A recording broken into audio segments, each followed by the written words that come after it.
So, I just watched episode 7 of The Mighty Nein. I think this is the weakest episode so far. There's plenty of things I liked about it. It had a lot of references for longtime fans. It felt almost like a collage of different scenes that happened in that part of the story. They have sort of a reference to the bathhouse scene. They have a interpretation of Knot and Jester wrecking a temple.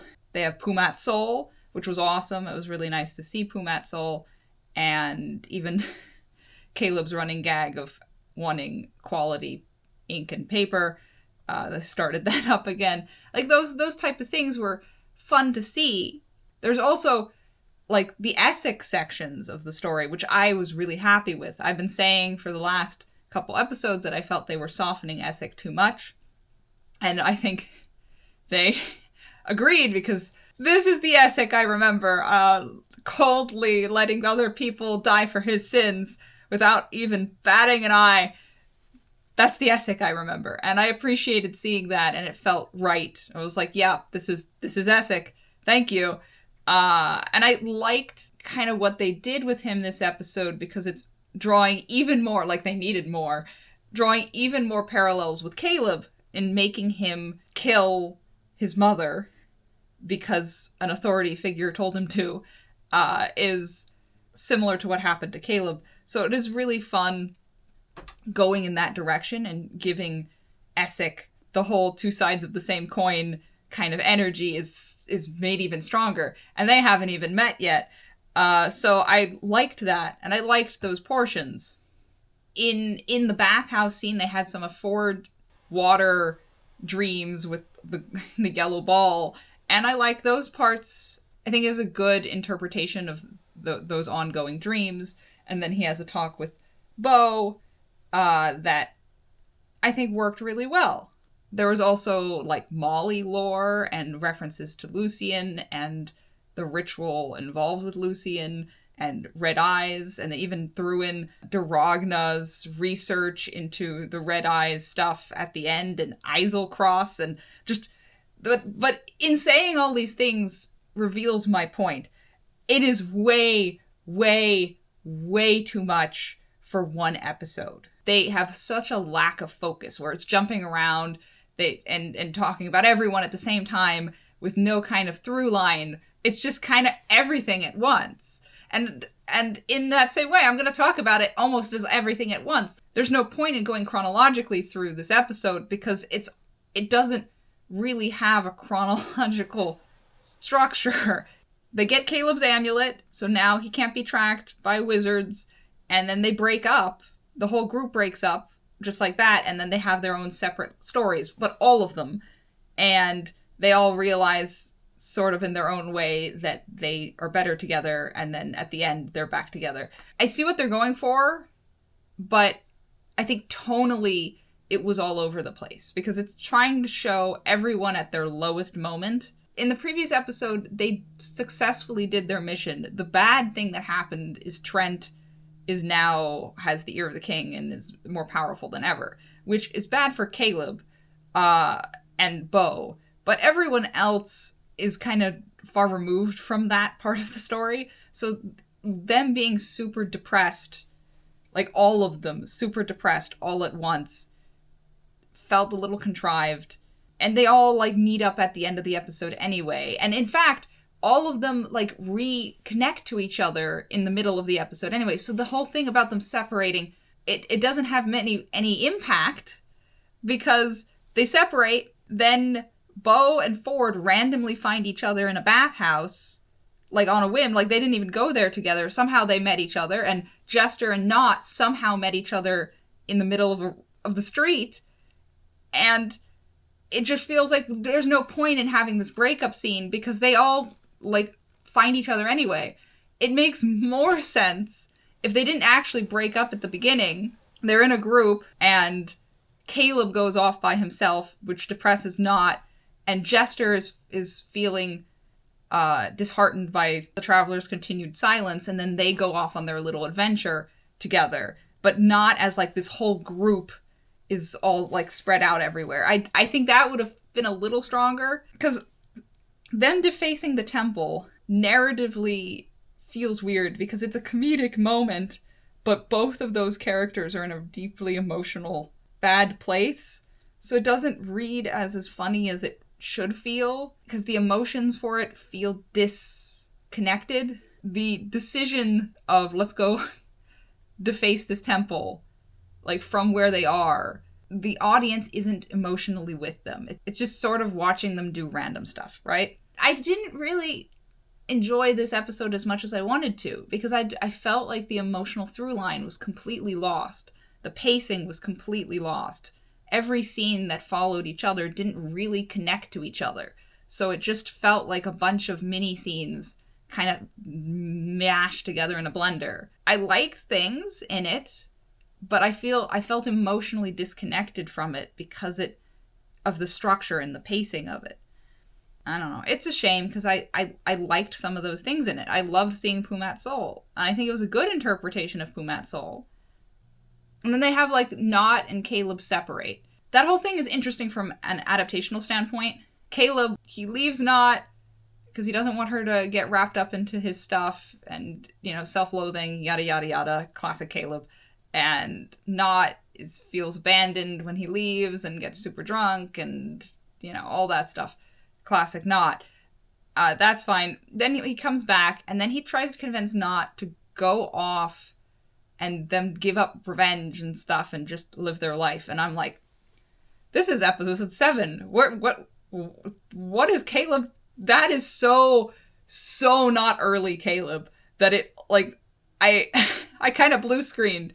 That's an entire campaign worth of character development that needed to happen before he got anywhere close to that. And he's getting it here out of nowhere. After no real character moments to lead to it. So it feels, I keep saying this, the way they've done Caleb is slightly different. It is a different version of Caleb. It's a subtle difference, but I do feel it very strongly.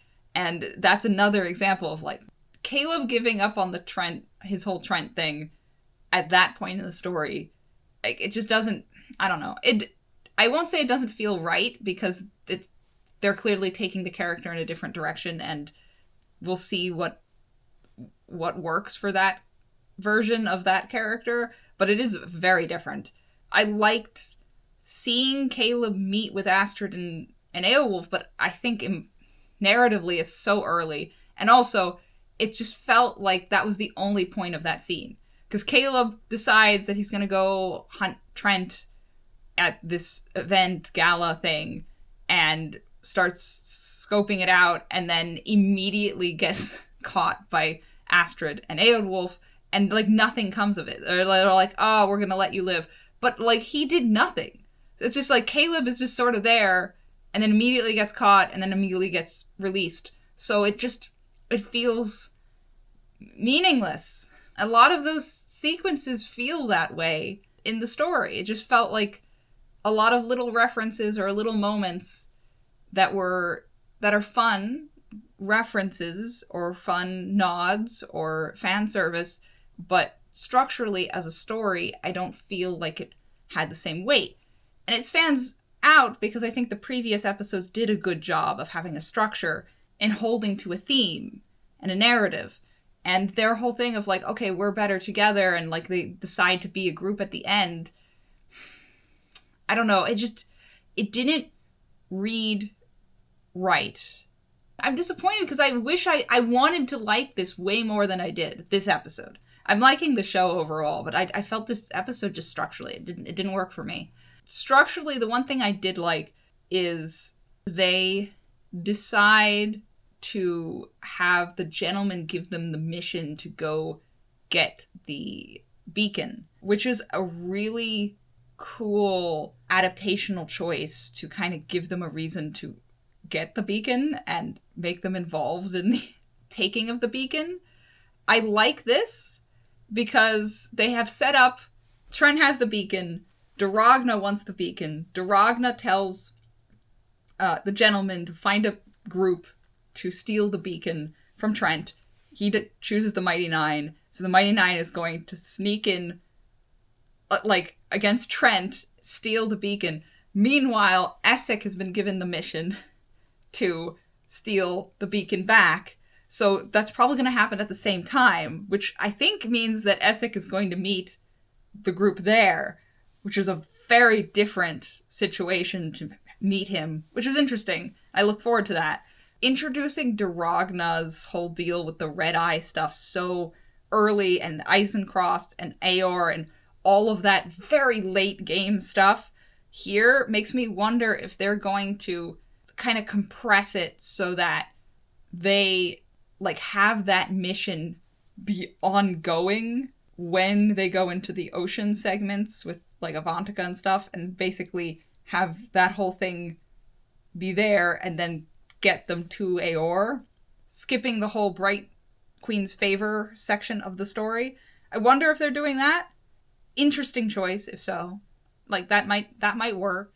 But it was crazy seeing that stuff being introduced here when there's so many other things. There's so much going on. It feels like a patchwork of so many different scenes. They even think they have time for, like, Bo flirting with a random person and trying to sleep with some woman in an alley and then getting rejected because she smells. And then her being upset about that. Tied somehow with Dyron telling her to go hide, and Danger and the Cobalt Soul and Trent and all of this stuff. Like, I understand why they're doing that. But again, it feels like they gave themselves one episode to do a bunch of wacky hijinks. And they're like, okay, we're going to do a bunch of hijinks and all of these references are going to be in one episode. And we got to do it on only one. And it didn't work. Like, it's just too much. Basically, everyone has their mini arc going on, right? We have Bo got information to get Trent arrested, but now Trent is more powerful than ever and she feels like a failure. And then it's all about her feeling like a failure, while Ford is trying to find out about the weird magic powers that he has, and he feels like they're not a reflection of who he really is, and he feels like he's a fake, and that he's secretly pathetic, and they both kind of bond over that in a bathhouse. Like, Bo's interactions with Ford this episode, I think I really liked. Like, I get what's going on there. That the connection there works. And then there's Jester, who is worried that she's crazy because the Traveler's not making an appearance and people don't believe her and her god. And she tries to get the Traveler's attention by defacing a temple of a different god. She gets help from Not, who is feeling awful because she got rejected. She feels like she got rejected by her only friend. And Caleb left her because he doesn't want her to get hurt while he's going off on his Trent vengeance quest. And on his vengeance quest, he immediately gets found out by Astrid and Eowulf, and they spare him. And then he comes back and is magically deciding that he's going to give up on that. But then Not convinces him, no, his vengeance quest, we should all just work together on that. And then they're all back together. And then Molly has his own thing of like, who am I? What is all this weird red eye stuff? Oh no. You know, that sort of thing. On top of all that, we also have Trent's scenes with Duragna and wizard politics. And we also have Essek's whole thing of him, you know, did all this to save his mother, but his mother, like, admits of her sickness and basically forces him to kill her. And then after that, he has nothing tying him to his humanity anymore. And he's like, screw it. I'm going to betray the guy who is about to rat me out and kill, and he's going to die. And then I'm going to get the beacon back and correct my mistakes. And that's that. I can see what the vision is. It's just there's just so much happening in one episode. And Yasha's wasn't even in this episode. It's like, so Yasha is going to be thrown into the mixer too. It's just like there's so much going on. I think it hurts it a bit with how much is happening. Like, I'm not opposed to the overall direction of the stories going. Like, I think I like this idea. I just didn't like the structure of this specific episode, which I don't think is going to be an ongoing issue. I think it's just the writers are better when the group is together. Like, the writers have a better sense of the narrative flow when they're there as a group, or they're focusing on one character. When they're all over the place in the city, I think just structurally, I mean, pacing wise, not the individual scenes. And I have to preface this that the individual scenes I liked fine. This is more of an overall structure issue to me, where how they were stitched together just didn't sit right with me. But the individual scenes, I think I liked. You know, I like what they're doing with Ford and Jester. I like what they're doing with Ford and Bo. I like what they're doing with Caleb and Not. Well, I'm not sure how I feel about what they're doing with Caleb, but I'm not opposed to it yet. I like what they're doing with Molly. Like, Molly stuff is really cool, and I like that we're exploring Molly stuff this early. It's crazy that we're getting that, but I like it. Like, I like all of these things. I just don't like the way they are being stitched together. But what did you think of this episode of The Mighty Nein? Tell me in the comments below. And if you want to see more reviews like this, please subscribe. Also, I have a book, Bone Song, Diary of a Sentient Sword. I release a chapter for free every week in the link below. If you like Cursed Century and Weaponry, give it a try. Happy reading. Take care.